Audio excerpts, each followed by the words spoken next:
स्वागत है आपका हमारे चैनल सीखो भारत ऑफिशियल में। और फिर से हम आपके सामने हाजिर हुए हैं जीके और जीएस के 10 बेहतरीन क्वेश्चन लेकर। फर्स्ट क्वेश्चन है आपका, ये जो क्वेश्चन है ये बायोलॉजी से क्वेश्चन है। जैसा कि मैंने पिछले सेशन में बोला था कि बायोलॉजी और करंट अफेयर्स का जो वेटेज है वो इस एग्जाम में अच्छा खासा है, इसलिए तो हम देखते हैं। शुरुआती मैं जो करूंगा वो बायोलॉजी से क्वेश्चन से करूंगा, ठीक है। फर्स्ट सवाल है कि transport of water in plant is mainly done by, ठीक है। तो इसका आंसर हो जाएगा, देखिए पहले मैं पढ़ देता हूँ, जाइलम, फ्लोएम, पैरेन्काइमा और मेरिस्टेमेटिक सेल, ठीक है।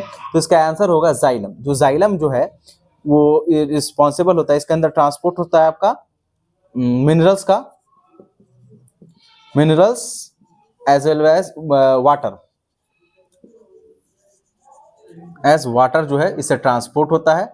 और जो ट्रांसपोर्ट की डायरेक्शन होता है वो यूनिडायरेक्शनल होता है, यूनिडायरेक्शनल फ्लो होता है। यानी जो यूनिडायरेक्शन यानी रूट से जो होती है, रूट से जो वाटर और मिनरल्स का ट्रांसपोर्ट प्लांट में ऊपर की तरफ होता है, ठीक है। जाइलम में बताता हूँ, जाइलम में जो फोटोसिंथेसिस होता है लीव्स के अंदर, जो लीव्स के अंदर फोटोसिंथेसिस होता है उसका ट्रांसपोर्ट होता है जाइलम के थ्रू। यानी पौधे के अन्य भाग में जो फूड बनता है लीव्स के अंदर वो ट्रांसपोर्ट किया जाता है फ्लोएम के थ्रू। पैरेन्काइमा क्वेश्चन है, ये भी बायोलॉजी का क्वेश्चन है guys. Beriberi is related to, beriberi मुझको लगता है इतना ज्यादा एग्जाम में पूछ गया है कि सबको मालूम होगा बेरी बेरी किससे रिलेटेड है, तो डायरेक्ट हम लोग भी आंसर लगा देते हैं। बेरी बेरी जो रिलेटेड होता है वो विटामिन बी1 से रिलेटेड होता है, ठीक है। विटामिन बी1 से रिलेटेड होता है आपका बेरी बेरी। विटामिन ए की कमी से आपका रतौंधी होता है, ठीक है, जिसे नाइट ब्लाइंडनेस भी कहते हैं हम लोग। और विटामिन बी12 की जो कमी से होता है वो होता है आपका विटामिन बी2 से परमिशियस अनीमिया,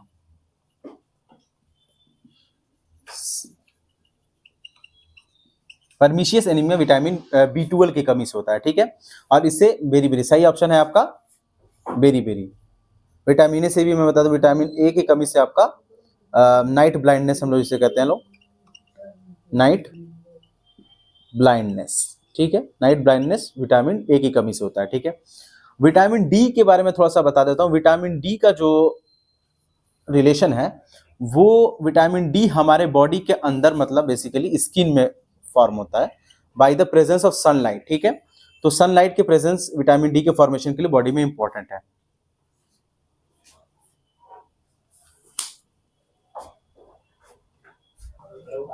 नेक्स्ट क्वेश्चन है हमारा, ये भी साइंस का क्वेश्चन है। पहले मैं क्या करता हूं, पहले 3 क्वेश्चन साइंस के, उसके बाद में करंट अफेयर क्वेश्चन लाता हूं, फिर ज्योग्राफी, और उसके बाद में मिक्स रहता है ज्योग्राफी, हिस्ट्री और या फिर आपका पॉलिटी का। तो थर्ड मेजॉरिटी जो पोर्शन है इस एग्जाम में वो साइंस का पोर्शन ज्यादा है, साइंस और आपका करंट अफेयर का, इसलिए साइंस के क्वेश्चन मैं ज्यादा से ज्यादा कराने की कोशिश कर रहा हूं, ठीक है।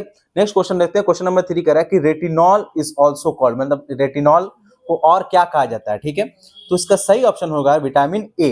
विटामिन ए का जो नाम है रासायनिक उसको कहता है रेटिनॉल, रेटिनॉल विटामिन ए, ठीक है। विटामिन बी को भी हम लोग जानते हैं लोग थायमीन के नाम से, थायामीन, ठीक है। Vitamin B, vitamin B, B7 को हम लोग जानते हैं लोग बायोटीन के नाम से,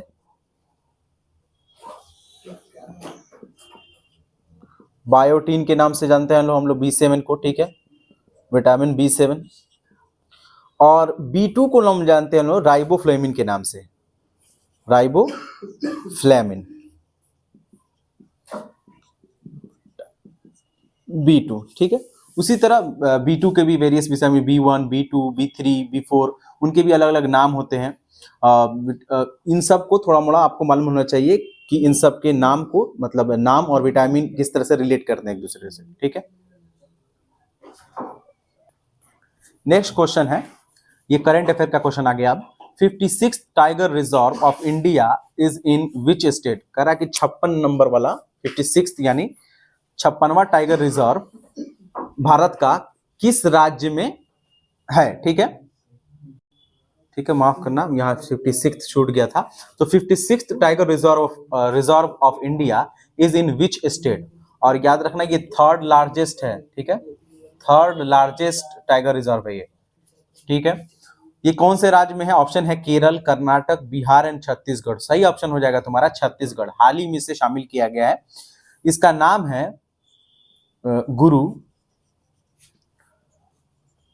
घासीदास तोमर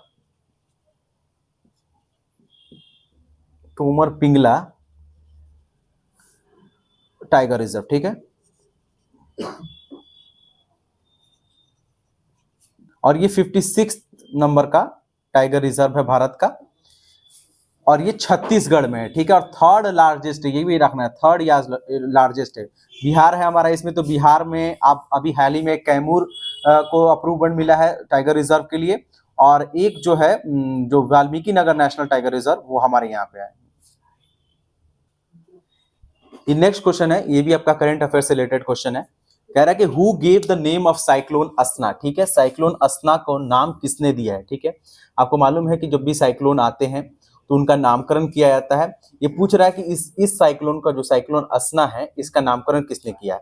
इस साइक्लोन के बारे में मैं कुछ बातें बता देता हूं, जैसे आपको कि ये आपका अरेबियन ओशियन में, आपका अरेबियन ओशियन में,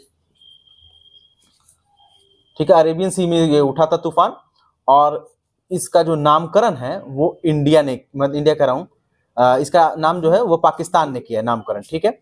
इससे जो इफेक्टेड एरिया थे वो गुजरात, ठीक है, और पाकिस्तान से सटे कुछ इलाकों, मतलब जो कोस्टल एरिया था पाकिस्तान का, वो इफेक्ट हुआ,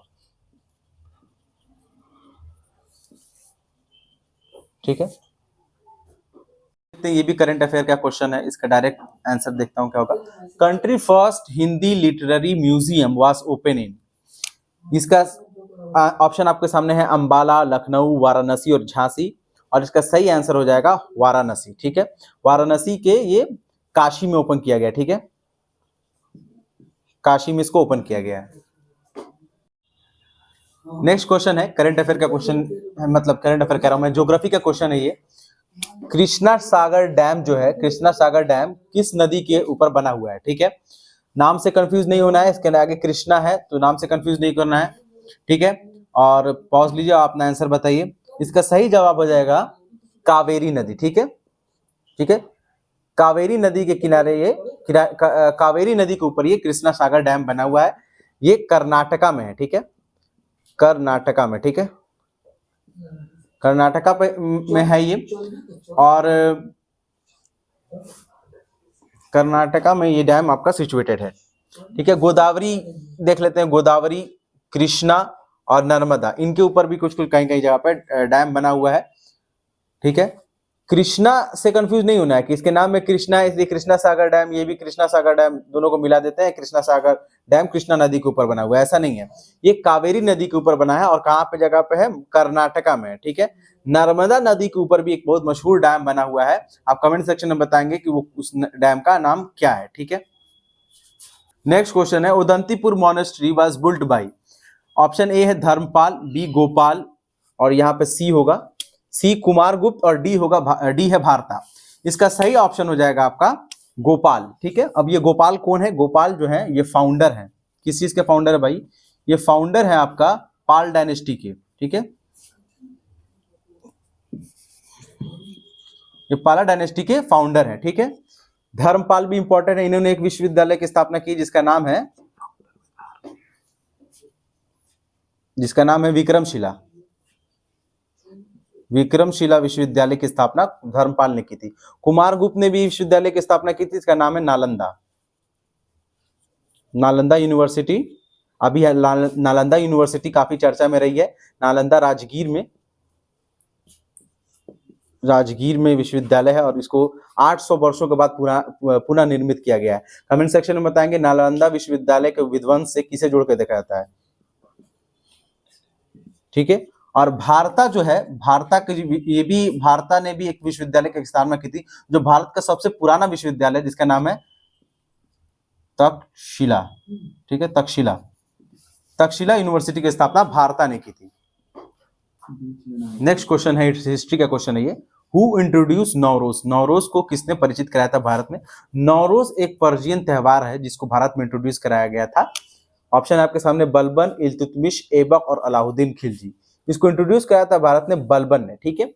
बलबन जो है 1266 से इसने शासन करना शुरू किया, और इसने क्या किया, जो पुराने स्लेव डायनेस्टी के रूलर थे उनको ये एलाइट 40 में से था, ठीक है, एलाइट 40 में से ये एक था जिसने रिप्लेस कर दिया पुराने मतलब स्लेव डायनेस्टी के जो मेंबर्स थे, जो इल्तुतमिश का खानदान चला रहा था, उसको रिप्लेस करके अपने ये खुद बैठ गया, एलाइट 40 में से था और खुद शासन करने लगा। इसने अपने नौरोज फारसी फेस्टिवल उसको इंट्रोड्यूस किया, और इसके कहते हैं कि पैबोस, ठीक है, पैबोस का मतलब होता है मतलब पैर का बोसा लेना, ठीक है, इसको शुरू किया, पैबोस स्टार्टेड, ठीक है। और पैबोस क्यों किया जाता था? अपना मतलब राजा के प्रति समर्पण दिखाने के लिए पैबोस की प्रथा चालू की गई थी, ठीक है।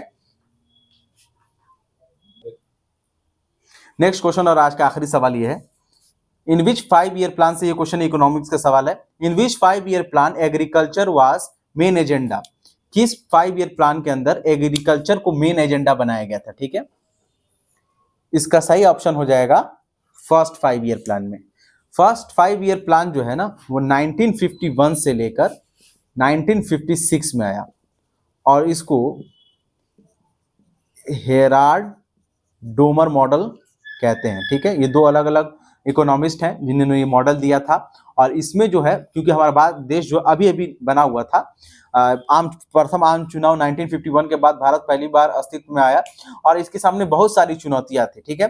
और इन चुनौतियों का भी कोई ज्यादा हमारे पास सुविधाएं थी नहीं, रिसोर्सेस कम थे हमारे पास, तो एक लौता जो हमारे पास था वो था हमारे पास एग्रीकल्चर, ठीक है। एग्रीकल्चर के ऊपर हमने मेन फोकस किया, क्योंकि एग्रीकल्चर से ही हमारे देश को आगे बढ़ोतरी मिल सकती थी। उसका जो सेकंड नेक्स्ट 5 ईयर प्लान आया 56 से 61 तक, उसके अंदर हमारा फोकस था इंडस्ट्रीज के ऊपर, ठीक है, इंडस्ट्रीज के ऊपर हमारा फोकस था नेक्स्ट 5 ईयर प्लान के अंदर, ठीक है। तो आज के लिए इतना ही गाइस, मिलते हैं आपसे नेक्स्ट वीडियो में, तब तक के लिए हमारे चैनल को सब्सक्राइब करें, वीडियो को लाइक करें और ज्यादा से ज्यादा लोगों तक शेयर करें, ठीक है।